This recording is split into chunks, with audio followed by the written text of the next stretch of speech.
ပရိသတ်များအားလုံးပဲမင်္ဂလာပါရှင်ကျမတို့ရဲ့ AK Moral Stories Channel လေးကနေပြန်လည်ကြိုဆိုလိုက်ပါရရှင်မိုနီကာရေမုတ်သားကပကံထဲမှာပဲရှိသေးတယ်နင်အဲ့ဒါကိုနောက်နေ့မှနေတော့မှာလားမမေသမီးအခုပဲဒီမုံနစ်တွေကိုနေပြီးရေခဲစစ်တာနဲ့ထည့်မလို့ပါကောင်းပြီရိုတီရီအစင်နဲ့ဖြစ်ပြီဆိုရင်ကျေးဇူးပြုပြီးအမေရဲ့အခန်းထဲကိုယူလာပေးနော်သမီးမိုနီကာရဲ့အမေကသူ့ရဲ့အစိုက်ဆုံး TV ရှိုးကိုပဲအမြဲတမ်းကြည့်နေလေရှိတတ်ပါတယ်မိမကြီးကသူ့သမီးမိုနီကာကိုမြင်တာနဲ့အိမ်မှုကိစ္စတွေကိုစခိုင်းနေရှိတယ်အဲ့လိုအလုပ်မျိုးတွေနဲ့ပဲတနေကုန်လေပတ်နေရတဲ့မိုနီကာကစက်ရုပ်တရုပ်လိုဖြစ်လာပါတယ်။မိုနီကာသမီးရိုတီတွေဖုတ်ပြီးပြီလား။မဖုတ်ရသေးဘူးလား။သူ့မိရဲ့စကားကိုကြားတော့မေကျေးဇူးပြုပြီးဒါလေးယူပါ။သူ့ရဲ့သမီးပေးတဲ့ရိုတီတွေကိုစားပြီးတော့အကဲဖြတ်ပြီးပါတယ်။သမီးကပဲဟင်းနဲ့စားနည်းနည်းလေးပဲထည့်မိလို့လား။မေကိုစားနည်းနည်းတော့ယူလာပေးပါအောင်။မိုနီကာငါ့ကိုနေ့လည်စာအတွက်ပြင်ဆင်ပေးပါအောင်ဒီမှာကျမရှင်းရနေ့လည်စာထမင်းဘူးအတွက်ပြင်ဆင်ပြီးပါပြီဒီနေ့တော့ထမင်းဘူးထဲမှာအသီးရွက်တွေကိုပို့ထည့်ပေးထားတယ်နော်မိုနီကာငါအတွက်လည်းတခုခုလုပ်ပေးပါအောင်အဖေကျမလက်ဖက်ရည်တစ်ခွက်ဖြော်ပေးပါမယ်သမီးအခုပဲယူလာပေးပါမယ်ငါဒီအိမ်မှုကိစ္စတွေကနေဘယ်တော့မှလွတ်မြောက်ပါမလဲမသိဘူးအခုအရန်အိမ်ငိုက်နေပြီးအလုံးလုံးချင်စိတ်လည်းလုံးဝမရှိဘူးလက်ထပ်ပြီးသွားတဲ့နောက်ပိုင်းယောက်ျားရဲ့အိမ်မှာအလုပ်ရှာဖို့နီလန်တစ်ခုခုသာရှာတွေ့ရင်ငါအလုပ်တစ်ခုမှလုပ်ရတော့မှာမဟုတ်ဘူး။ဒါကဘာကြီးလဲ။ချွေးမတယောက်ကအိမ်မှုကိစ္စတွေရှာဖို့ဆိုရင်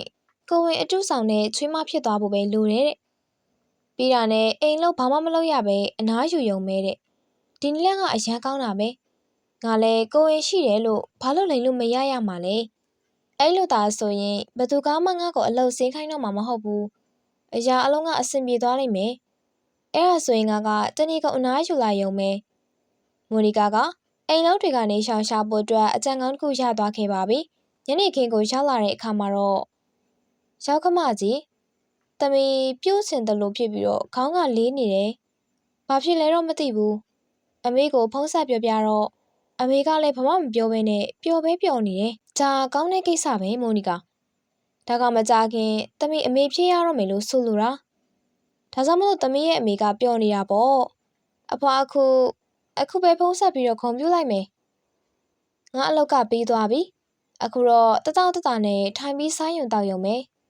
သူတို့တွေဘာပြောမလဲကြည့်ရသေးတာပေါ့မိုနီကာကအဝေးလျှော်စားဖွင့်ပြီးတော့အဝေးလျှော်ဖို့စတင်လိုက်တယ်အဲဒီခါမှာအမေကြီးကချက်ချင်းပဲစကားလမ်းပြောလိုက်ပါတယ်ဟဲ့မိုနီကာနင်ဘာလို့ခေါင်းကိုဘာလို့ကင်ထားတာလဲယောက်ကမကြီးတမီးလည်းမသိဘူးခေါင်းကလေးနေတယ်ဟဲတမီးလေးအဝတ်တွေလျှော်ဖို့ကအရန်အရေးကြီးနေရင်အမေလျှော်လိုက်မယ်တမီးခုအခန်းထဲသွားပြီးနားလိုက်ပါဟုတ်ကဲ့ယောက်ကမကြီးကျမအခန်းထဲသွားပြီးနားလိုက်ပါမယ်ညနေမှာပဲတမီးမုံလာအုပ်နဲ့အာလူရင်ချက်ဖို့အတွက်တန်ရှင်းလုပ်ဖို့အတွက်လည်းပြင်ဆင်လိုက်မယ်နော်အိုးအမေကြီးပဲညစာချက်လိုက်မယ်တမီးကအနားယူရုံပဲနေလိုက်ပါအခုတော့တမီအခန်းထဲသွားပြီးတတောင့်တတာနဲ့အိတ်တော်မိုနီကာလိန်ပြောတာကအစတင်ခဲ့ပါပြီပါရက်စ်ကလည်းမိုနီကာကိုအပြည့်အဝနဲ့ဂယုစိုက်လာပါတယ်ညနေခင်းတစ်ခုကလည်းစတင်ပြီးတော့တာယာနေပါတော့တယ်တတိယလလည်းစနေပြီဒါကြောင့်ငါလည်းဘိုက်ကလေးနည်းနည်းထွက်တာကိုပြရမယ်ဒါမှမဟုတ်စကတ်အောက်မှာပဝတစ်ထည်ပတ်ထားလိုက်မယ်အဲ့ဒါဆိုဘယ်သူမှမြင်ရမှာမဟုတ်ဘူးဒါဘယ်သွားမလို့လဲဟုတ်ကဲ့မေအခုသားတငယ်ချင်းတွေကလပ်မှာပါတီဖြစ်နေကြတယ်အဲ့ဆောင်သားပါတီသွားမလို့ပါရပ်စ်ပါတီကိုတမီးပါလိုက်ခဲ့ရမလားမိုနီကာမကြည့်ဘူးမဟုတ်ဘူးချွေးမလေးမဟုတ်ဘူးတမီးလိုက်သွားလို့မရဘူးဒါနင်းရဲ့တတိယလပဲရှိသေးတယ်လေဒီခုမှားရင်သွားရင်မလွယ်ဘူးတမီးကိုလာအထိလူအများကြီးကြားရဲသွားဖို့မလိုအပ်ပါဘူးအော်လိန်ရတာငါပင်ပန်းလာပြီငါသာဒီလိန်ညာမှုကိုမလုပ်ခဲ့ရင်ငါလည်းပါရပ်စ်နဲ့အတူတူပါတီသွားရမှာဒါပေမဲ့အခုတော့မေစကားကိုနားထောင်ရတော့မယ်ရက်တွေကုန်းဆုံးလာတာနဲ့အမျှမိုနီကာကလည်းစိတ်မသက်မသာဖြစ်လာပါတယ်ညနေခင်းတစ်ခုမှာတော့ဟဲ့ကလျာဏီပါယာရဲ့မင်္ဂလာကိစ္စအပြီးသက်ပြီငါတို့ဆာဟာရန်ဘူကိုသွားရမယ် ဆေးဆက်ပွဲကိုလည်းအကိုကြီးကဒီတနင်္လာနေ့မှာအခမ်းအနားတစ်ခုကျင်းပဖို့အတွက်အစီအစဉ်ထားတယ်။နင်တို့တွေသွားမယ်ဆိုရင်ငါအကြောင်းကြားထားလိုက်မယ်။ကောင်းပါပြီ။ငါမာလာကိုပြောလိုက်ပါမယ်။သူ့ရဲ့ချွေးမနဲ့အတူအိမ်မတရက်လာနေလိမ့်မယ်။အခု Paraps ကလည်းငါတို့နဲ့အတူလိုက်ရမယ်။ငါတို့ကားနဲ့သွားကြမယ်။ဒါပေမဲ့ရောက်ကမကြီးသမီးလေးပါရရဲ့ဆေးဆက်ပွဲကိုတက်ချင်နေ။ဒါကသမီးလက်ထပ်ပြီးတဲ့နောက်အပြင်သွားရတဲ့ပထမဆုံးအခမ်းအနားပဲလေ။မဟုတ်ဘူးမိုနီကာချွေးမလေးလုံးဝမဖြစ်ဘူး။အခုနင်ကပထမဆုံးကိုဝင်ဆောင်ရတာခရီးထွက်ဖို့ဆိုတာကနင်းထွက်မကောင်းဘူး။ပြီးတော့ဒါကသမီးရဲ့ပထမအဆုံးကိုဝင်ဖြစ်တဲ့အတွက်ခရီးသွားတာမသင့်တော်ဘူးလေ။သမီးလည်းအခုခေါင်းကိုက်တာမိုးရတာတွေဖြစ်နေတာဆိုတော့အမေလုံးဝသဘောမတူနိုင်ဘူး။သမီးရဲ့အိမ်မှာသာနားနေပါ။သမီးအိမ်မှာရှိနေတော့ကိုလည်းမပြေးရအောင်လို့အမေရဲ့မောက်ကိုပေါက်ခေါ်ပြီးတော့သမီးကိုအဖော်လုပ်ခိုင်းမယ်လေ။မိုနီကာကတလလောက်ပြစ်မထွက်ရရင်သူ့ရဲ့အမှန်တရားပေါ်သားမကိုစွန့်နေတာကြောင့်မလို့ရောက်ကမကိုစိတ်ဆောက်ပွဲကိုလိုက်ချင်ကြောင်းတောင်းဆိုပါတော့တယ်။အမေသမီးကိုဂရုစိုက်ပါမယ်။အိမ်မှာမိသားစုအားလုံးရှိနေရင်သမီးနေလို့ရမှာမနေတတ်ဘူး။ပြီးတော့စိတ်ဆောက်ပွဲကိုသွားတဲ့လမ်းမှာလည်းကားကိုပြေးမောင်းလို့ရတယ်လေ။အမေတကယ်လို့မိုနီကာလိုက်ချင်ရင်ခေါ်သွားတဲ့နဲ့။ဟုတ်တယ်။အခုလို့ကိုဝင်ဆောင်ချိန်ကြီးသူမရဲ့ဆန္ဒကိုဖိနှိပ်ထားတာမကောင်းဘူး။ရှင်တို့လည်းသဘောတူနေမှာတော့ကျမမငြင်းတော့ပါဘူး။သမီးမင်းဆေးဆက်ပွဲကိုလိုက်လာလို့ရပြီ။ဒါပေမဲ့လမ်းမရောပွဲမရောသတိထားပါ။ပြီးတော့ပွဲရောက်ရင်လည်းခုံပေါက်မနေနဲ့။အမေကြီးကလျာဏီကမိုနီကာကိုဆေးဆက်ပွဲစီခေါ်သွားဖို့သဘောတူခဲ့ပေမဲ့မိုနီကာကတော့ကိုဝင်အတုနဲ့လိန်ထားတဲ့သူဖြစ်တာအတွက်ကြောင့်မလို့သူရဲ့လက်ဝက်ချက်ပေါ်သွားမှာကိုကြောက်နေတယ်။လူတိုင်းကလည်းဆေးဆက်ပွဲကိုရောက်လာကြပြီးတော့မိုနီကာကလည်းသူမရဲ့အခြေအနေကိုမေ့ပြီးပွဲတွေကလှုပ်ရှားမှုတွေမှာပါဝင်တာကိုကလျာဏီကမြင်လိုက်တယ်။သမီးအမေသမီးကိုခုံပေါက်မနေဖို့ပြောထားတယ်လေ။အဲ့ဒါကိုသမီးကဘာလို့ဒီဂျေနာကိုခဏသွားနေတာလဲ။အမေကျမကိုအာရှဘာဘီကအခုလိုကားခုံတဲ့နေရာကိုအတင်းဆက်ခေါ်သွားလို့ရောက်လာခဲ့တာပါ။မိုနီကာရဲ့လှုပ်ရှားမှုတွေကကိုဝင်3 လရှိတဲ့မိန်းမတယောက်နဲ့မတူဘူး။သူကဒီလောက်ခုံပေါက်ပြီးတော့ကားနေတာတော့ဘာမှဖြစ်မသွားဘူး။အိုးအမကြီးอ่ะကျမလည်းအစောပိုင်းမှာကလေးကသူ့ကိုတတိထားပြီးတော့တေချာခရူးဆိုင်ရမယ်လို့မှားထားတာပဲ။ဒါပေမဲ့အခုခေတ်ကလေးတွေကကျမတို့လူကြီးတွေရဲ့စကားကိုနားမထောင်ကြဘူး။သမီးကရောအခုဘာလုပ်နေလို့လဲ။ဒီစစ်ဆက်ပွဲမှာရှိတဲ့သူတွေအတိုင်းပဲသမီးကလည်းကိုပြောအောင်လုပ်လို့မရဘူးလား။အမေတို့ကသမီးကိုခရူးဆိုင်တယ်လို့ပဲပြောတာ။အရာလုံးကအလိမ်ညာတွေပဲ။သမီးကကိုအရန်ခရူးဆိုင်တယ်။ဒီတိုင်းသမီးကအာရှဘာဘီနဲ့အတူတူကနေအောင်ပါပဲကနေရကိုအမေတို့ကသမီးကိုလာပြီးတော့စူပူနေတယ်အခုကစပြီးသမီးဘာလုပ်ရမယ်ဆိုတာကိုသမီးဘာသာပဲစဉ်းစားမယ်အခုငါ့ရဲ့စိတ်တွေကအရန်ကိုမှပူလောင်နေတယ်ဒါကြောင့်မင်းကတတိဖြော်ရည်လေးတောက်ပြီးတော့အေးဆေးနေတော့မယ်အဲ့လိုစဉ်းစားပါတယ်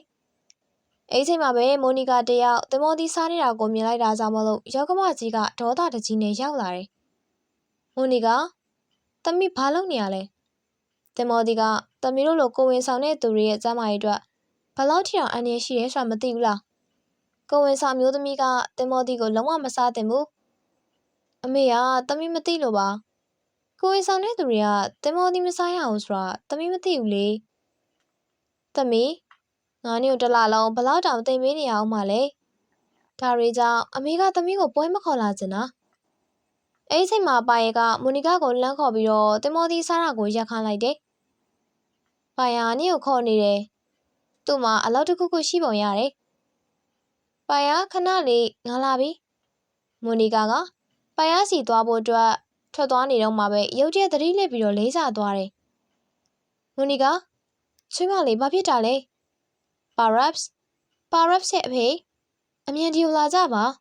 ။မိုနီကာသူမူးလဲသွားပြီ။ခုလိုအချိန်ဒီမှာသူ့ကိုအခမ်းအနားကိုငါတို့နဲ့အတူမလိုက်သင့်ဘူးလို့ငါပြောတာပဲ။ဒါပေမဲ့ငါစကားကိုဘယ်သူနားထောင်လို့လဲ။အခုသူမူးလဲသွားပြီ။ကလျာဏီနင်တိတ်နေမလား။ဒါကဒီလိုစကားပြောနေရမယ့်အချိန်မဟုတ်ဘူးနော်။ဟုတ်ကဲ့ဦးလေးခဏဆောင်မကျမအခုပဲမိသားစုဆရာဝန်မကိုခေါ်လိုက်ပါမယ်။ပါယာကဆရာဝန်မကိုဖုန်းဆက်လိုက်ပါတယ် ခဏကြာတော့ဆရာမရောက်လာပြီးတော့မိုနီကာကိုစစ်ဆေးတယ်စိတ်ပူစရာဘာမှမရှိဘူးသူမောပတ်လို့ခေါင်းမူသွားတာဖြစ်နိုင်ပါတယ်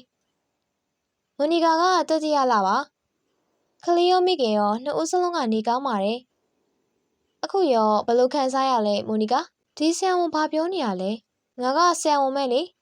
ငါအမေဖြစ်တော့မှာလားမိုနီကာချွေးမလေးဘယ်လိုမေးခွန်းမျိုးတွေမေးနေရလဲ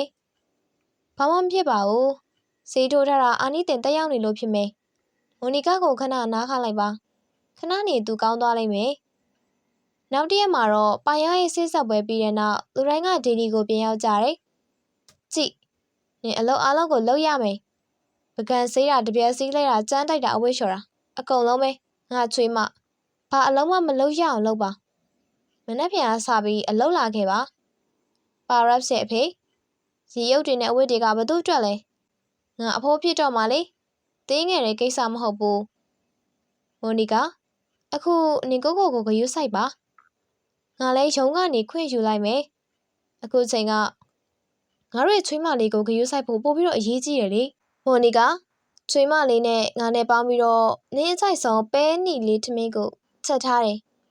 သမီးနင်ဒီတရသီးစိမ့်နေနဲ့မကြီးသီးကိုစားချင်ခဲ့တာမလားငါဟင်းသိဟင်းရွက်တဲ့စီကနေမှားထားတာသူ့ကိုဒီကိုနေတိုင်းလာပို့လိုက်မယ်အိုးဖေကြီးတကယ်ပါပဲမိခင်တူဖြစ်ရခြင်းပျော်ရွှင်မှုကကဘာပေါ်မှာရှိတဲ့ပျော်ရွှင်မှုအလုံးထက်ကြီးမြတ်ပါတယ်ငါ့မိသားစုကငါ့ကိုအရင်ချစ်တာပဲငါနေမကောင်းတဲ့ဖြစ်တာနဲ့လူတိုင်းကငါနောက်ကိုလိုက်နေကြပြီငါကကိုဝင်အတူဆောင်ခဲ့တာဒါပေမဲ့လို့ဖယားသခင်ရဲ့အပွဲကိစ္စကထူးခြားလို့ငါ့ကိုတကယ်ပဲမိခင်တူဖြစ်ရခြင်းပျော်ရွှင်မှုကိုပေးခဲ့ပြီရောက်ခမကြီးသမီးဖတ်ထားလို့ရမလားသမီးဒီနေ့အမေကိုအရန်တတိယနေလို့ပါဒါကမေးစရာမေးခွန်းလားလာပါမြင်ငါ့ကိုဖတ်လိုက်ပါငါခလေးကိုဂယူဆိုင်နင်ကိုပဲနီလေးထမင်းပူလေးယူလာပေးမယ်သမီးဝအောင်စားပါအခုကစပြီးသမီးလေးနင်ကိုနဲ့နောင်လာမဲ့ကလေးကိုဂယူဆိုင်ရမယ်ဟုတ်ကဲ့ရောက်ခမကြီးကဘာပေါ်မှာသမီးအချစ်ဆုံးရောက်ခမဟုတ်ကဲ့ပါရှင်ဇလန်လေးကိုကြားနေတတ်တယ်ဆိုရင်တော့ channel လေးကို like and subscribe လေးနှိပ်ပေးခဲ့ကြပါအောင်နော်ပရိသတ်များအားလုံးကိုကျေးဇူးတင်ပါတယ်ရှင်